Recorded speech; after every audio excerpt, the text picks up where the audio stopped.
Assalamualaikum teman-teman pengurus Himabo.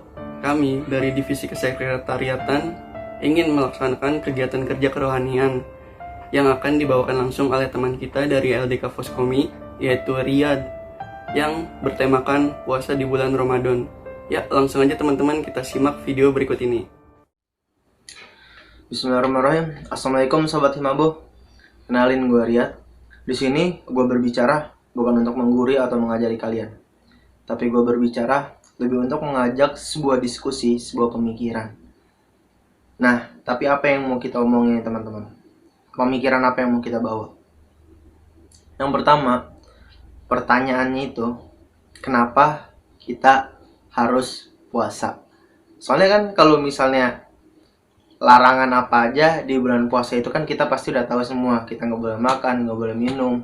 Yang intinya dari semua itu kita menahan hawa nafsu kita gitu teman-teman. Banyak larangan-larangan ya. Yang sebenarnya kita udah tahu juga sebenarnya teman-teman ya, kayak kita nggak boleh maksiat gitu. Nah, di ayat Al-Baqarah ayat 183, ya ayyuhalladzina amanu kutiba alaikumusiyam kama kutiba alal ladzina min qablikum la'allakum tattaqun. Wahai orang-orang beriman, berpuasalah kamu seperti orang terdahulu kamu agar kamu bertakwa. Nah, di sini Allah udah nyuruh kita. Bukan, lebih tepatnya Allah menyuruh orang-orang yang beriman.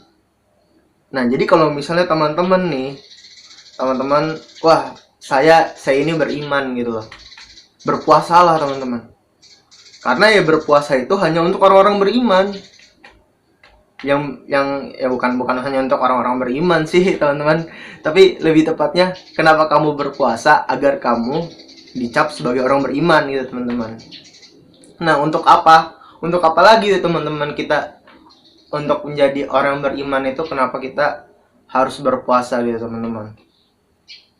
Mungkin itu udah cara Allah kali ya, bagaimana kita meredam hawa nafsu kita, teman-teman.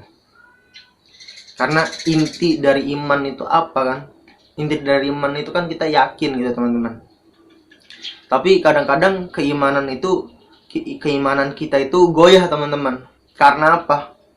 Karena terkadang hawa nafsu kita itu tidak terkontrol, teman-teman. Yang menyebabkan kita bermaksiat atau melewati hal yang dilarang Allah gitu, ketika kita stres gitu ya. Ketika kita, wah IPK gue turun lagi gitu. Terus gue masuk semester ini ketemu guru killer lagi, teman-teman. Aduh, pusing lah. Pokoknya nah, keimanan tuh udah mulai goyah tuh. Disitulah hawa nafsu kita mulai berjalan gitu, teman-teman. Nah, cara Allah dalam Al-Quran itu di surat Al-Baqarah ayat 183, dengan cara kita mempertahankan iman itu dengan berpuasa gitu, teman-teman. Jadi Allah tuh udah naruh di bulan Ramadan itu bagaimana bulan dimana kita tuh mencharge iman kita, teman-teman. Kayak kita di sholat tahajud, sholat taraweh gitu kan. Apalagi sholat taraweh itu cuma ada di mana? Cuma ada di bulan puasa doang. Dan kalau misalnya kita lewatin sholat taraweh, ya nggak bisa diulang lagi gitu, karena cuma di bulan puasa doang. Ya paling kalau misalnya mau sholat taraweh lagi baru tahun depan kan. Nah, tahun depan kita belum ada yang tahu nih kita masih hidup apa enggak kan. Nah, oke. Makanya dari itu kita manfaatkanlah manfaatkan untuk tahun ini apa yang harus kita lakukan gitu, teman-teman. Jangan sampai kita tuh nanti menjadi orang yang merugi, karena sejatinya manusia itu dalam kerugian kecuali orang-orang yang beriman dan beramal soleh. Nah, itu ada lagi ayat kan, surat Al-Asr tuh bisa dibaca juga. Nah, teman-teman, kita dari tadi tuh udah ngebahas tentang kayak orang beriman, orang bertakwa. Nah, timbul pertanyaan lagi, teman-teman. Untuk apa kita menjadi orang yang bertakwa, teman-teman? Kenapa gue harus jadi orang yang bertakwa gitu kan? Untuk apa sebenarnya gue jadi orang bertakwa tuh? Apakah udah dijamin orang bertakwa itu masuk surga ya, teman-teman ya? Bahkan aneh pernah jangan aneh lah. Gua pernah dengar nih ya, sebuah cerita Rasul gitu. Bahkan orang orang soleh aja nih, sahabat Nabi aja, nggak usah jauh-jauh, sahabat Nabi nih yang udah dijamin sama Allah masuk surga itu aja, dia tuh belum yakin gitu loh, belum yakin bahwa dia tuh bakal masuk surga gitu teman-teman. Karena apa? Karena perjuangannya masih banyak yang belum terselesaikan. Jangankan sahabat Nabi, Nabi Adam, Nabi Muhammad, apalagi Nabi Muhammad ada ceritanya kan, yang ketika ingin meninggalnya aja dia masih memikirkan umatku gitu teman-teman.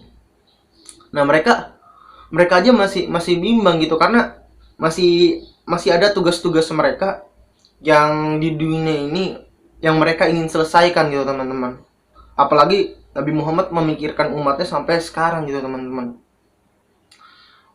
Apalagi zaman sekarang itu banyak yang apa ya, mulai dari kayak banyak media-media yang gak bermanfaat gitu teman-teman, kayak misalnya TikTok gitu, orang goyang-goyang gitu kan teman-teman. Iyalah gitulah. Jadi hati-hati itu kalau misalnya bulan puasa kita nonton TikTok, wah godaannya luar biasa tuh teman-teman. Nah, orang soleh bahkan sekelas Nabi aja pun masih berpikir seperti itu teman-teman, yang udah dijamin loh, udah dijamin masuk masuk surga tapi masih memikirkan umatnya gitu teman-teman. Nah, pernah gak teman-teman dengar kayak gini, bahwa di hadapan Allah semua manusia itu sama, nggak ada yang spesial. Mau dia raja, mau dia orang kaya, mau dia artis, semua di hadapan Allah sama. Cuma satu doang yang di hadapan Allah itu luar biasa teman-teman, orang yang bertakwa. Nah, itu udah kebuka lagi kan tuh ya topik diskusinya nih, orang yang bertakwa teman-teman. Nah, tapi apakah itu sudah menjawab bahwa kenapa kita harus menjadi orang bertakwa teman-teman? Nah, ada ceritanya lagi nih teman-teman. Ada cerita lagi. Ada seseorang nih teman-teman. Ya, bilang aja lah yang biasa diomongin kan Fulan gitu ya teman-teman ya. Si Fulan gitu teman-teman. Nah, si Fulan ini orangnya rajin sholat, rajin ngaji, terus bersedekah itu wah 100 unta dia kalau misalnya korban lah, terus bagi-bagi korma gitu teman-teman. Apalagi kalau pandemi kayak gini nih, wah bagi-bagi kormanya wah langsung bertonton lah teman-teman. Nah, terus dia lupa satu teman-teman, karena dia udah merasa bertakwa gitu teman-teman. Padahal yang bisa ngecap orang itu bertakwa apa enggak bukan manusia teman-teman, tapi cuma Allah doang yang bisa ngecap kita bertakwa apa enggak. Nah, dia lupa satu hal.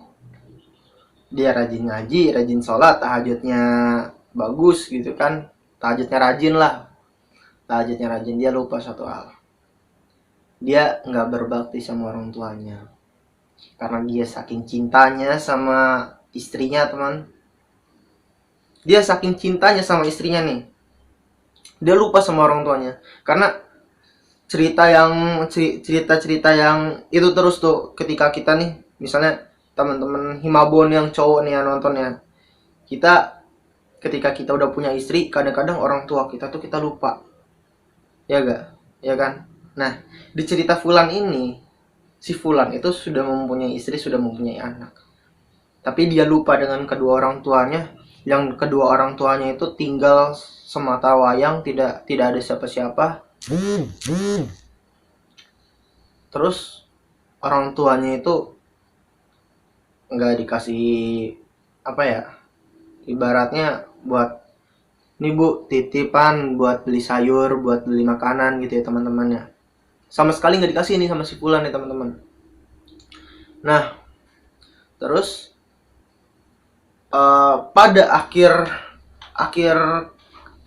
kematiannya Fulan nih teman-temannya, si Fulan ini untuk meninggalnya itu susah teman-teman.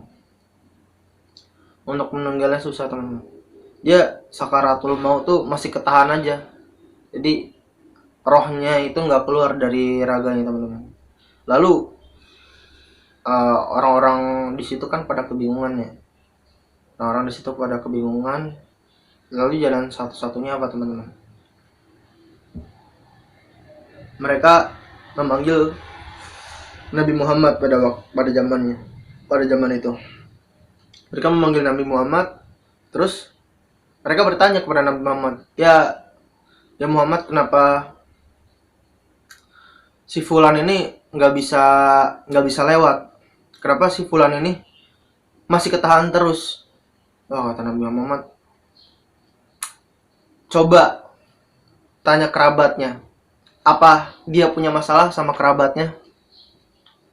Tanya kayak gitu kan. Oh ya bentar, ini biar terang dulu.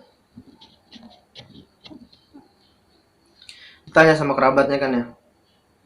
Terus, wah, kerabat-kerabatnya ini si Fulan gak punya masalah sama saya. Si Fulan gak punya utang kok sama saya. Nah, oke, kerabatnya ternyata gak punya masalah nih sama si Fulan. Nah terus ditanya, coba tanya ibunya.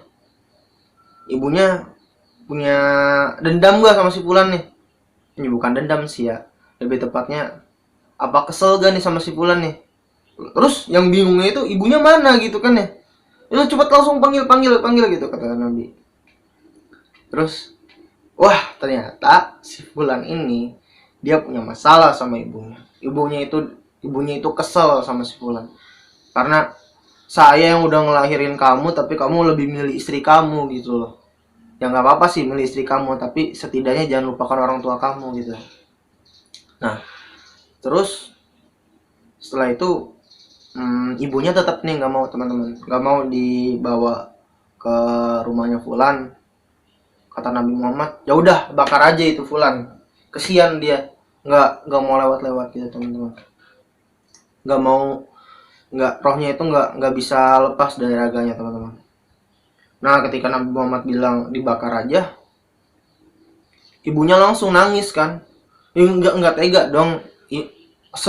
Kesal-kesalnya orang tua sama anaknya, nggak mungkin tega ngedengar anaknya mau dibakar gara-gara nggak bisa melewati sakaratul mautnya. Akhirnya ibunya datang ke rumahnya si Fulan dan ibunya memaafkan si Fulan. Nah, sebenarnya kenapa gue cerita itu sih teman-teman? Nah, kalau misalnya teman-teman ini ya ambil hikmahnya, teman-teman juga pasti dengar. Ridho Allah, ridhonya orang tua. Nah, salah satu syarat untuk kita jadi orang bertakwa itu orang tua kita harus ridho dulu sama kita.